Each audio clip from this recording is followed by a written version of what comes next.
Fala unidade, meu nome é Paulo, eu conto stories e esse aqui é o resumo do primeiro arco de Kingdom, chamado A Rebelião de Sekio. A ideia aqui é não fazer o review retroativo de todos os capítulos de Kingdom, mas fazer um resumo pra galera que ainda não começou a ler e pra galera que já leu e quer, né, ter aquela nostalgia.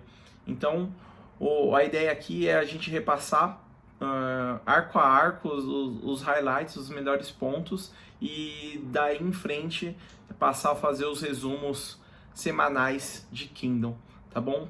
Então, bora pro vídeo, vou tentar fazer isso do jeito mais rápido que eu puder. Eu gosto de muito detalhe, então é capaz que fique meio longo o vídeo, mas vamos lá.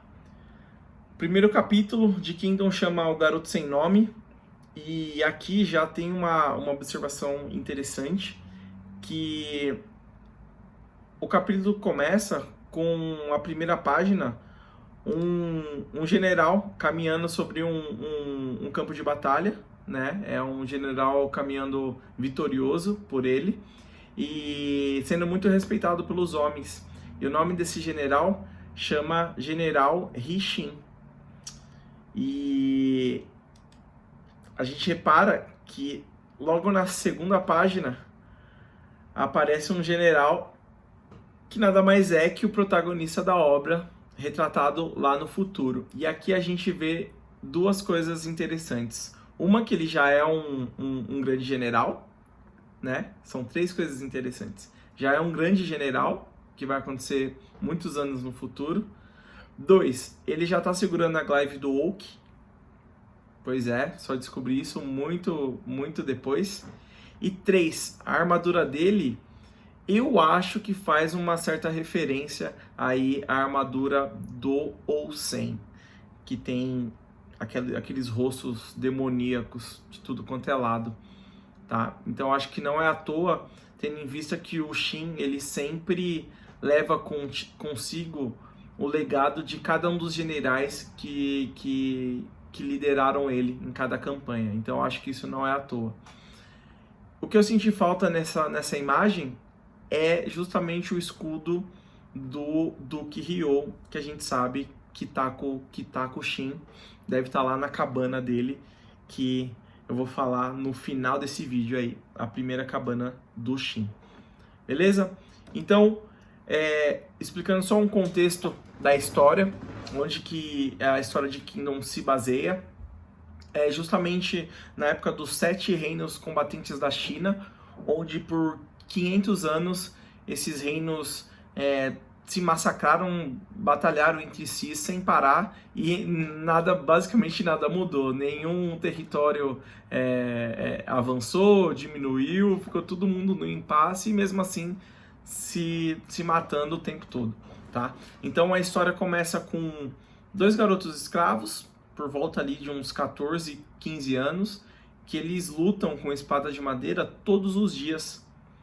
Eles duelam todos os dias um contra o outro, ali depois do trabalho, e o sonho deles é se tornar os grandes generais sobre o céu da China, que é o status mais elevado militarmente que você pode alcançar na China nessa época, né? O nome do primeiro é Ryo, ele é mais inteligente, ele é mais sagaz, e o nome do segundo garoto é Shin, ele é mais agressivo e aparentemente mais forte. Mesmo assim, depois de centenas de lutas, o Ryo é o que venceu mais vezes por uma fração ali mínima de diferença.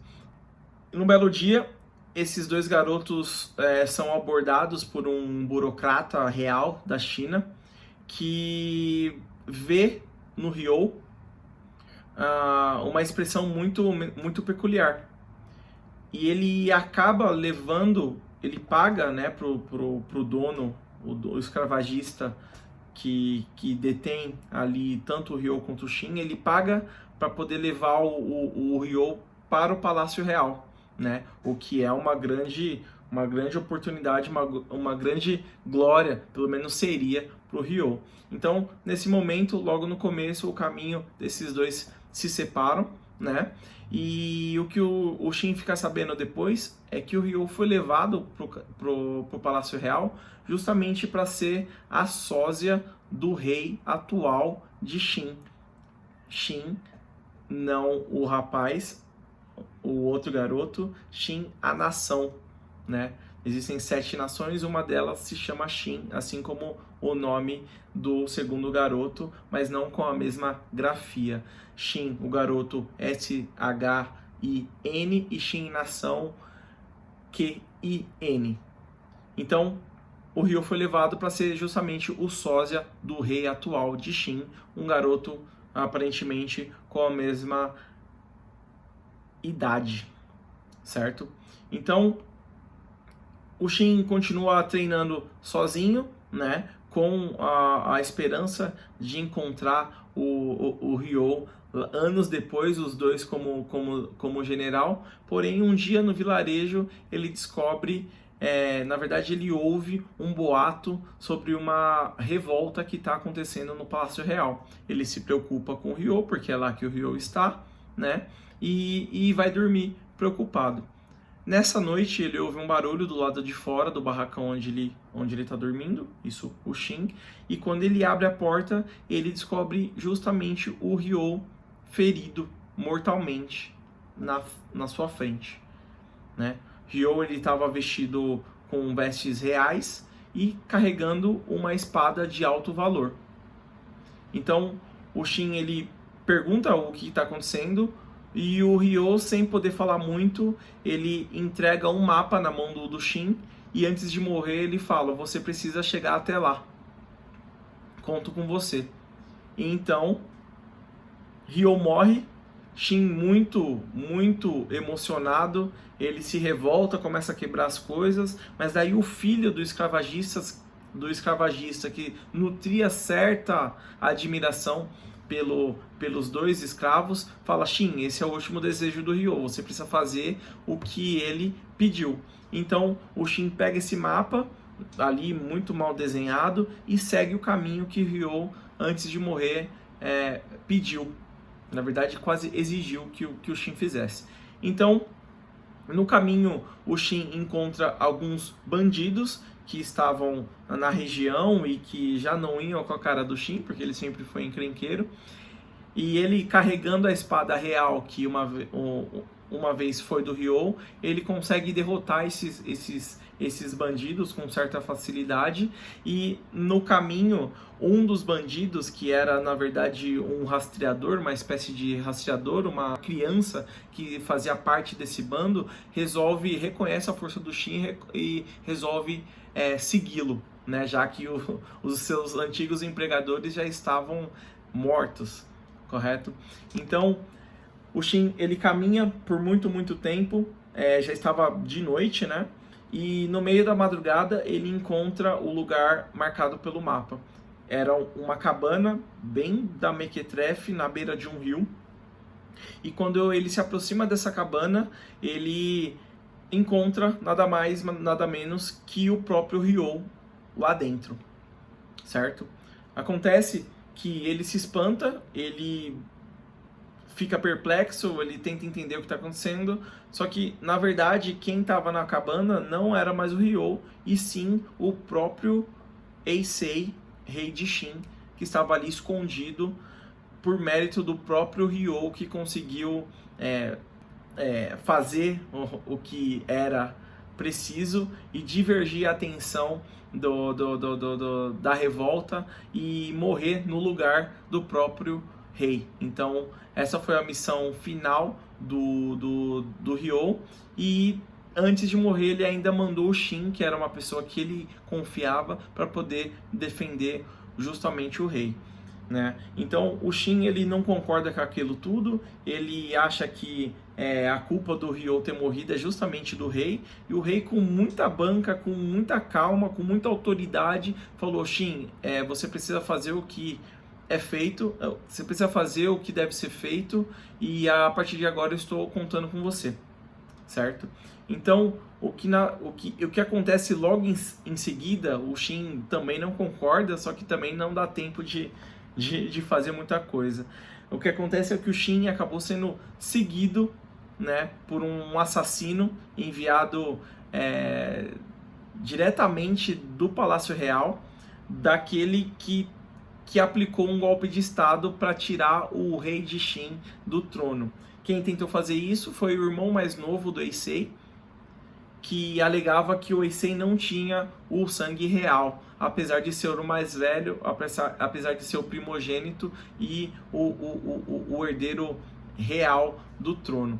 Então, com apoio político, esse irmão mais novo aplicou o golpe de Estado com sucesso e também enviou um clã de assassinos atrás do rei real para poder findar a vida dele e legitimar o trono para o filho mais novo. Então, esse assassino rastreou Ryo, que por sua vez encontrou Shin, e então ele passou a rastrear o Shin logo em seguida. Então, pela segunda vez, o Shin, na mesma noite, vai precisar lutar de novo e combater, na verdade, agora um assassino hipercapacitado e bem treinado, que dá muito, mas muito trabalho para o Shin. E nessa luta é a primeira vez que o Shin consegue utilizar o seu golpe especial. Kingdom não tem golpes especiais, golpes com nomes, é muito raro isso acontecer. Tem um personagem só que tem golpe com nome, mas o que eu chamo de superpoder do Shin é o seu famoso pulo com golpe mortal, que ele usa por várias vezes durante a série. Então, nessa luta é a primeira vez que o Shin utiliza esse golpe, pulo, com ataque crítico e consegue vencer o assassino que foi enviado para matar o rei, certo? Então, eu já fiz o resumo aqui do porquê que a revolta aconteceu, e então o Eisei, com muita calma, ele vai lá, finaliza o assassino e fala pro Shin que ele precisa encontrar o único aliado que ele tem no país, que é o seu subordinado Shobukun. E existe um ponto de encontro que é no meio de uma floresta específica, e ele precisa da ajuda do Shin para poder chegar lá. O Shin, meio relutante, ele aceita a proposta, desde que o rei explique exatamente o que está acontecendo e assuma a culpa pela morte do Ryo. Então, eles partem em direção ao ponto de encontro, seguidos pelo Karyoten, certo? E que ajuda eles por alguns caminhos e alguns atalhos pela floresta, certo? Então, depois de muita conversa, o Eisei, o rei, ele explica que ele só está vivo por causa do talento, da liderança e da estratégia que o Ryo adotou durante a fuga do palácio, e que ele deve a própria vida ao Ryo, e que o Shin deveria honrar a lembrança do Ryo, defendendo a vida do rei até o final. Então, eles conseguem chegar no ponto de encontro, onde o subordinado do rei estaria, só que novamente um assassino ainda mais treinado foi enviado para dar cabo do rei e todo mundo que estivesse com ele. O Shin novamente luta com esse assassino, e com muita dificuldade ele consegue derrotá-lo, né? Então, logo em seguida, o subordinado do Eisei, o Shobukun, ele consegue chegar no ponto de encontro. Ele fica muito feliz porque o rei realmente ainda estava vivo, e agradece o Shin com certa relutância, porque o Shin ainda estava bem puto da cara por causa de toda a situação. Então, em seguida, o Eisei explica para todos os presentes que ele tinha um plano para poder retornar ao trono, que ele não poderia deixar a rebelião por isso mesmo, e ele explica que ele tem um plano para poder retomar o Palácio Real. Só que, como ele não tem um exército, ele tem ali poucos dezenas de homens que conseguiram chegar e se reunir com ele. Ele avisa que ele tem um plano, e esse plano envolve a tribo da montanha. Então, eles decidem trilhar o caminho e seguir para a montanha, onde já não é jurisdição da nação de Shin, né? E eles não seriam rastreados até lá. Acontece que o povo da montanha, ele é um povo bem peculiar, com uma tradição bem violenta e bem selvagem, que nenhuma nação quer lidar. Acontece que o Heisei, ele sabia que os seus ancestrais, eles tiveram uma aliança com o povo da montanha, e é essa aliança que o Heisei gostaria de honrar uma vez mais, para que eles voltassem a apoiá-lo em retomar o trono que é seu por direito. Então, quando eles estão se aproximando do território da montanha, eles já são abordados pelo Bajil e pelo Tajifu, que são ali os guerreiros da montanha ali mais fortes, né? Eu vou falar um pouco sobre eles depois.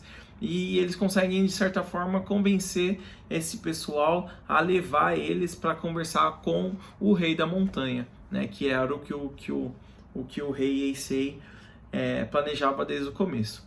Então, eles ficam presos um tempo, até que eles conseguem falar com o rei da montanha, e quando ele chega lá, o rei da montanha fala: você conhece a nossa história com a nação de Shin, só que eu também conheço a sua história conosco. E o que meus antepassados diziam era que quando vocês precisavam, a gente ajudava, mas quando a gente precisou, vocês não estavam lá. Então por que eu devo te ajudar agora que você precisa de novo? E aí o Heisei utiliza de um discurso muito afiado e diz basicamente que o próprio Heisei, ele vai ser o rei que vai unificar a China, e que para ele fazer isso ele precisa da ajuda do rei da montanha, e que ele vai honrar. Ele não só conhece, como ele se envergonha dos seus antepassados, e que ele vai honrar essa união dessa vez. E então o discurso convence o rei da montanha, que então se revela uma mulher, na verdade. Uma mulher que foi capaz de fazer o que o Heisei disse que vai fazer com a China, só que com a montanha. Essa mulher, chamada Yontawa, ela conseguiu unificar todas as tribos da montanha. E agora ela tem o título de Senhor da Morte, ou Senhora da Morte. Então ela viu no Heisei o mesmo sonho que ela realizou com a tribo da montanha. Então ela topa ajudar o Heisei a retomar o trono de Shin, correto?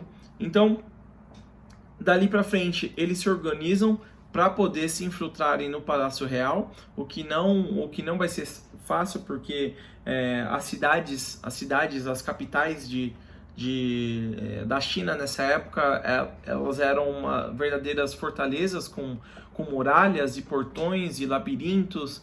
Então não era só chegar com um exército ali. Eles planejam fazer uma infiltração com um plano elaborado justamente pelo Heisei, que é o rei, dizendo que o exército da montanha chegou para poder apoiar o novo rei.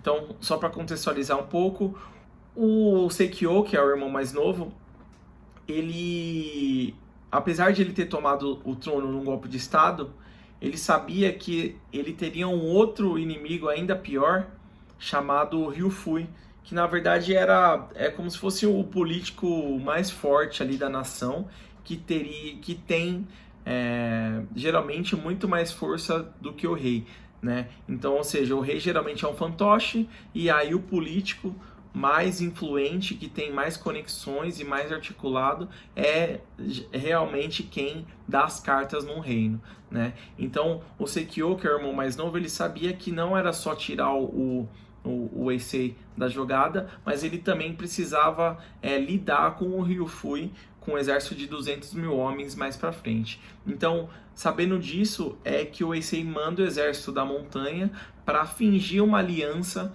com o Sekio, para então compor o exército que teria que lutar mais para frente com o Ryufui, que é esse ministro. Lembrando que o Ryufui ele não estava lá nesse período, é por isso que a rebelião começou nessa época, justamente porque ele estava afastado em outras nações, fazendo basicamente negócios. Então, o que eles fazem é se infiltrarem na cidade, lembrando que o povo da montanha, eles utilizam máscaras, né, bem selvagens, assim, como se fossem máscaras tribais mesmo, lembra um pouco, né, a galera, tribos africanas e tal, e então todo mundo, tanto o rei quanto o Shin, quanto o Shobukun, a Karyoten, todo mundo criam máscaras bem zoadas para não serem identificados. E uma vez que a cidade real cai na jogada e acaba abrindo os portões para o exército a fim de analisar a situação, é claro que eles não abrem a porta para todo o exército, e sim para cerca de 50 homens mais ou menos. O plano seria que o rei Eisei, junto com a Yontawa, que era a rainha do tribo da montanha, chamariam a atenção no pátio principal, em uma luta, o que fosse, enquanto o Shin, a Karyoten e o Rek, que é o capitão, é o braço direito do Shobunkun, que é o principal aliado do Eisei, seguiriam por uma passagem secreta que levaria direto para o Palácio Real, onde eles iriam render o Sekio lá. Eles sabem que essa passagem secreta era conhecida pelo Eisei e também pelo Shobunkun, então eles já esperam que essa passagem estivesse protegida. Então, o que acontece é que começa uma batalha no pátio principal, envolvendo ali os poucos homens da tribo da montanha, o Eisei, Shobunkun e também a Yontawa, certo? Então ali você vê todo o potencial do exército da montanha, que os caras são bem brutos, os caras são brabo mesmo, eles são meio berserks, assim, eles não sentem muita dor, eles são muito rápidos, muito fortes, muito frenéticos, então eles dão um trabalho pro exército real do palácio, né? Enquanto isso, o Shin e o pessoal vai para a passagem secreta, só que lá eles encontram também uma dezena de homens liderados pelo general Sadi. Esse cara é brabo, é o primeiro grande desafio que o Shin teve na história. Ele também é um espadachim, e, cara, ele matou muita gente da montanha ali, cara. Matou fácil. Então, com muita dificuldade, o Shin consegue derrotar o Sadi. Com muitos ferimentos, ele sai bem no prejuízo e segue para o salão principal. Enquanto isso, no pátio principal, a batalha entre o exército real e o exército da montanha, mais o rei, fica bem crítico, porque existiam muito mais homens do exército real do que os 50 homens da montanha conseguiam lidar. Então, pela primeira vez, o Eisei utiliza do que eu chamo de buff do rei, que nada mais é que um discurso motivacional que faz a galera entrar em um transe, em uma moral de batalha que a galera fica sinistra. E esse buff ele é utilizado pontualmente a partir daí na história, e eu costumo dizer que sempre que o Eisei dá um buff a alguém, esse cara ele vai fazer uma coisa grandiosa. Então, pela primeira vez a gente vê como a moral é utilizada em Kingdom, né? Um discurso ali no ponto crítico que faz a galera que parecia derrotada antes se torne, cachorros loucos prontos para dar a vida pela causa, entende? Então, o Shin, o Tajifu e o Bajio, que são aqueles dois principais guerreiros da montanha, eles conseguem seguir pro salão principal, onde eles encontram o Sekio junto com seus políticos e o guerreiro mais forte ali, leal ao Sekio, que é o Hankai. Nada mais que um brutamonte meio bobalegre, ridiculamente forte, de 2,5 metros de altura. Então, eles já estavam bem feridos devido às lutas anteriores que eles tiveram, e o Hankai dá um trabalho desgraçado, assim, é o boss final ali da campanha, e ali num esforço ridículo, o Bajio, que ele é o cara mais forte da tribo da montanha, ele afirma que ele vai dar conta num x1 contra um Hankai, e aí, cara, você vê o cara brilhando. O Bajio, pela primeira vez ali, ele usa espadas duplas, e, o cara faz miséria, dá um preju no Hankai, só que ele acaba levando a pior. Então, o Tajifu também tenta encarar o Hankai e não consegue muita coisa. Enquanto isso, o Shin, que também estava muito ferido, ele aproveita o sangue, agarra a galera da montanha. Os caras têm muito vigor, assim, os caras têm muita raça. Então, os três ali num trabalho em equipe conseguem derrotar o Hankai finalmente, e mais uma vez o superpoder de pulo com crítico do Shin vai lá e finaliza o monstrão, né? Então, os aliados de Sekio, os políticos, tentam sair correndo do palácio em direção ao pátio principal, mas eles são impedidos por Tou. Tou, ele é um general, braço direito de um outro general que estava ali o tempo todo só observando o que estava acontecendo, né? Então ele viu o exército da montanha chegando, ele viu a batalha no palácio acontecendo, e ele decidiu não tomar partido. E o Tou, ele é o braço direito desse general. E esse general, galera, se chama Oki. E ele é o personagem mais importante dessa história inteira. O Tou, ele diz que, por ordem do seu general, ninguém passaria. Ou seja, só para você se situar, no palácio principal, o exército da montanha com o Eisei estavam levando a pior contra o exército real, e no palácio aqui em cima, o Shin com o Bajio e o Tajifu encurralaram o Sekio depois de derrotar todos os seus capangas, basicamente.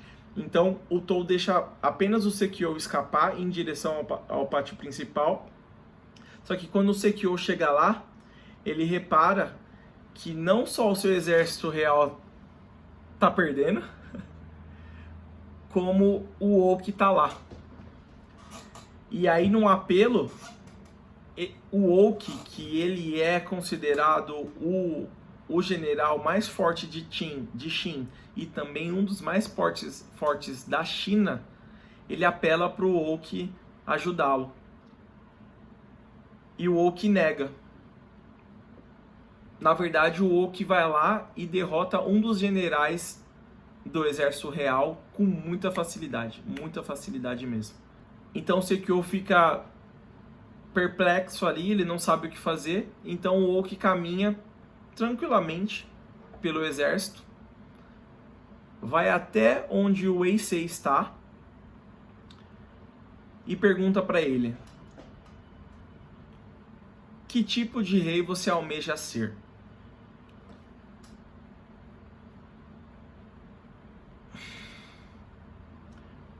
O Eisei responde basicamente: eu serei o único rei da China. Então o Oki, ele acredita nisso e ele fala que apenas um rei tentou fazer isso na China e ele morreu. O que você vai fazer diferente? Então o Heisei responde que o rei Shou fez errado e que o Oki deveria se colocar no seu lugar e proteger o rei que vai ser o único capaz de fazer isso. Então aquele que é o general mais forte de Qin e um dos mais fortes da China, ele acredita de fato no que aquele garoto estava falando e declara a batalha encerrada. Não precisou fazer nada. Ou que só chegou ali para colocar panos quentes, entender o que estava acontecendo e com o estalar de dedos ele escolheu o rei que deveria ser o legítimo de Qin. Então, o Sekio, visivelmente derrotado, ele, desesperado, o Heisei aproveita para lavar roupa suja com ele, dá uma surra no Sekio, e em seguida o Heisei faz mais um discurso, declarando o fim da rebelião de Sekio.